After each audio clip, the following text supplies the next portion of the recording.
Hello friends, welcome back to our YouTube channel. Today I am going to discuss your trigonometric values by trick, which most important for all type of examination. Let us start our video. सबसे पहले मैं आपको sign की value निकालना बताऊंगा। उसके पहले कुछ बेसिक फार्मूले डिस्कस कर लिए जाए।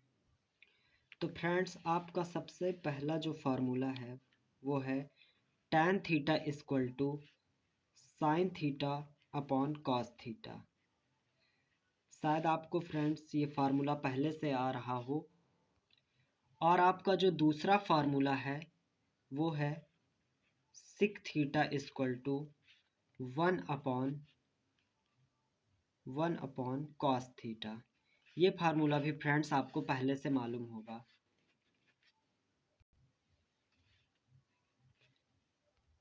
सो फ्रेंड्स, जो हमारी ट्रिक है उसमें हमें सबसे पहले sine theta, sine 30, sine 40, sine 60, sine 90 यानी कि साइन वाली जो लाइन है उसे फाइंड करना है।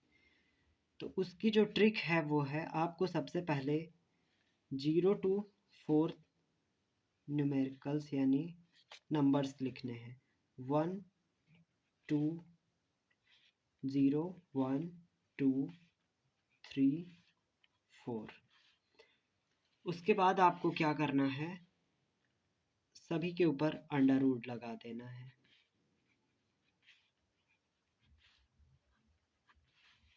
उसके बाद अपॉन पे आपको फिर से √4 अपॉन √4 अपॉन √4 अपॉन √4 अपॉन √4 कर देना है। फ्रेंड्स, अगर आपको साइन थीटा की सारी वैल्यूज़ मालूम हैं तो बहुत अच्छा है। अगर आपको नहीं मालूम है तो ये ट्रिक है आपकी बहुत हेल्प करेगी। तो फ्रेंड्स, इसे अब सिंप्लीफाई कर लिया जाए। √0 अपॉन √4 जिसकी वैल्यू 0 ही होगी। तो साइन थीटा की वैल्यू 0 आ गई।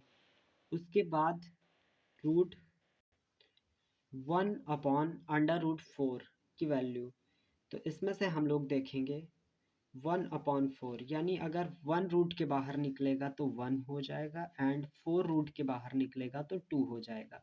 यानी कि साइन 30 की वैल्यू 1/2 फाइंड हो गई। इसके बाद इसे देखेंगे तो ये 2 है, 2 1 ज़ा 2 एंड 2 2 ज़ा 4। तो यहाँ से हमें √1 फाइंड हुआ। √1 जो कि रूट के बाहर निकलेगा 1 आ जाएगा और यहाँ पर √2 बचेगा। इसी तरह इसको देखेंगे, इसमें सिंप्लीफाई नहीं होगा तो ये हो जाएगा √3 और 4 रूट के बाहर आएगा तो 2 हो जाएगा। यहाँ पर हम लोग देखेंगे √4 से √4 कैंसिल हो जाएगा और हमें यहाँ पर 1 फाइंड हो जाएगा। तो सिंपली जो फर्स्ट लाइन है वो हमें फाइंड हो गई। यानी कि साइन 0 की वैल्यू 0 एंड साइन 30 डिग्री की वैल्यू 1/2, साइन 45 डिग्री की वैल्यू 1/√2, साइन 60 की वैल्यू √3/2 एंड साइन 90 की वैल्यू 1। तो फ्रेंड्स, ये जो हमें वैल्यू फाइंड हुई है इसे मैंने एक अलग चार्ट बना रखा है, इसमें पुट करता हूँ। तो फ्रेंड्स, जो अभी हमने वैल्यू निकाली है उसे साइन में पुट करते हैं। साइन 0 डिग्री की वैल्यू हमारी 0 आई थी, उसको लिख देते हैं। उसके बाद साइन 30 डिग्री की वैल्यू 1/2 फाइंड की थी हम लोगों ने, उसे लिख दिया। उसके बाद साइन 45 डिग्री की वैल्यू 1/√2 आई थी, उसको भी लिख दिया।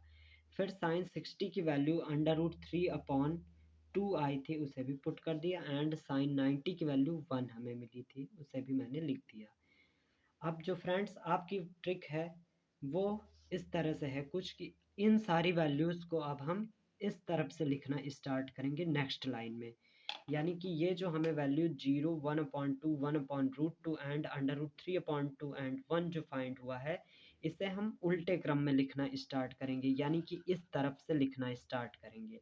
तो हमें सबसे पहले फाइंड हुआ है 1, तो कॉस की जो लाइन है उसमें हम सबसे पहले 1 लिखेंगे एंड उसके बाद √3/2 है उससे लिख देंगे एंड उसके बाद 1/√2 को लिख देंगे। फिर इसके बाद ये आता है 1/2, तो इसको लिख देंगे और उसके बाद 0 आता है तो 0 लिख देंगे।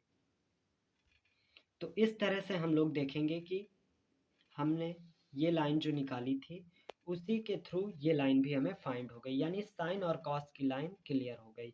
इस तरह से कॉस 0 की वैल्यू 1 एंड कॉस 30 डिग्री की वैल्यू √3/2 एंड कॉस 45 डिग्री की वैल्यू 1/√2 एंड कॉस 60 की वैल्यू 1/2 एंड कॉस 90 की वैल्यू 0।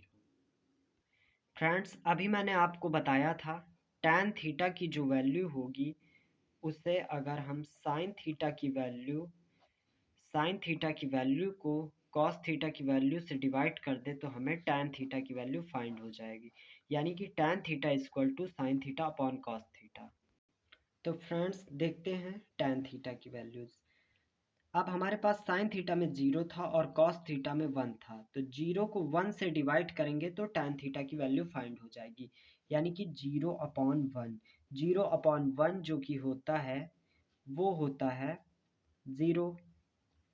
एंड उसके बाद हमें tan 30 की वैल्यू निकालनी है, तो हमें साइन 30 की वैल्यू और कॉस 30 की वैल्यू इनको भाग करना है, यानी कि 1/2 को √3/2 से डिवाइड करना है।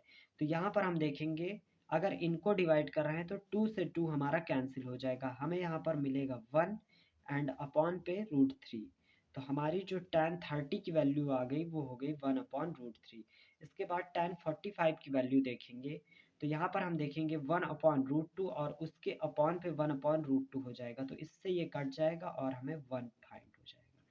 इसके बाद tan 60 यानी कि √3/2 को 1/2 से डिवाइड करना है, जिसमें से 2 से 2 कैंसिल हो जाएगा, √3/1 होगा जिसको हम सिर्फ √3 भी लिख सकते हैं। यहाँ पर देखेंगे 1 को 0 से डिवाइड करना है जो कि इनफाइनाइट आ जाएगा। फ्रेंड्स, फिर से हमें कॉट थीटा की वैल्यू निकालनी है, तो जो हमने साइन थीटा के बाद कॉस थीटा को निकालने में किया था वही हम टैन थीटा के बाद कॉट थीटा को निकालने में करेंगे। ये जो वैल्यूज़ आई हैं इनको बस उल्टे क्रम में लिख देना है, यानी कि सबसे लास्ट में इनफाइनाइट आया था तो उसे सबसे पहले लिखना है, √3 उसके बाद था फिर उसे लिखेंगे, इसी क्रम में लिखते हुए चले जाएंगे।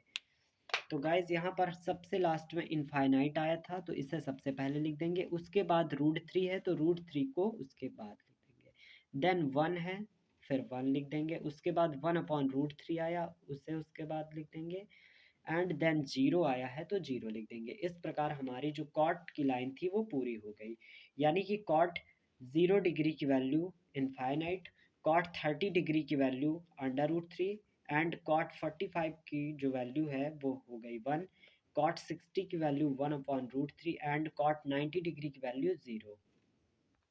तो गाइस अब हमें सिक थीटा की वैल्यू फाइंड करनी है, यानी कि सिक लाइन फाइंड करनी है।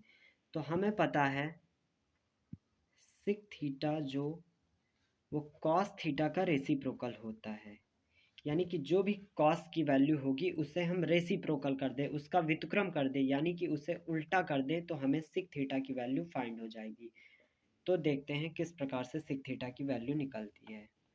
हमें जो कॉस दे रखा है, कॉस 0 की वैल्यू 1 है और सिक जो है वो कॉस का उल्टा होगा, यानी कि इसको उल्टा कर दिया जाए तो 1 जो है इसे 1/1 भी लिख सकते हैं और इसका व्युत्क्रम यानी कि इसका रेसिप्रोकल करेंगे तो 1 ही फाइंड होगा।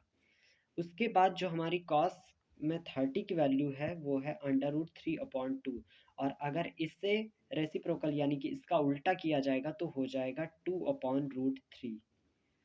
देन उसके बाद हमारे पास cos 45 की वैल्यू 1/√2 है, इसका रेसिप्रोकल यानी कि व्युत्क्रम करेंगे तो हमारे पास √2/1 हो जाएगा जिसे हम सिर्फ √2 लिख सकते हैं। उसके बाद cos 60 की वैल्यू 1/2 है, जिसे अगर हम व्युत्क्रम करेंगे तो हमारे पास 2 मिल जाएगा। देन उसके बाद 0 है हमारे पास, जिसे अगर हम 0/1 लिखें और इसका रेसिप्रोकल करें तो हो जाएगा 1/0 जो कि होता है इनफाइनाइट के इक्वल। फिर से गाइस हम देखेंगे तो हमें कॉसिक थीटा की वैल्यू फाइंड करनी है, यानी कॉसिक की जो लाइन है वो फाइंड करनी है। तो हम क्या करेंगे, जो हमने टैन में किया है वही इसमें भी करेंगे, अब इसे उल्टे क्रम में लिखना स्टार्ट कर देंगे, यानी कि जो इनफाइनाइट सबसे लास्ट में आया है उसको हम सबसे पहले लिखेंगे, उसके बाद जो 2 आया है उसे लिखेंगे एंड देन जो √2 आया है उसको लिखेंगे, उसके बाद जो हमारा 2/√3 आया है उसे लिखेंगे। देन जो हमारा 1 आया है उसे लिखेंगे। तो गाइस अपनी ये जो टेबल थी वो तैयार हो गई है। अगर आपको वीडियो अच्छी लगी then like and subscribe my channel. अगर आपको इस तरह की और वीडियो चाहिए please comment and follow me on Instagram. Thank you for watching this video. Thank you very much.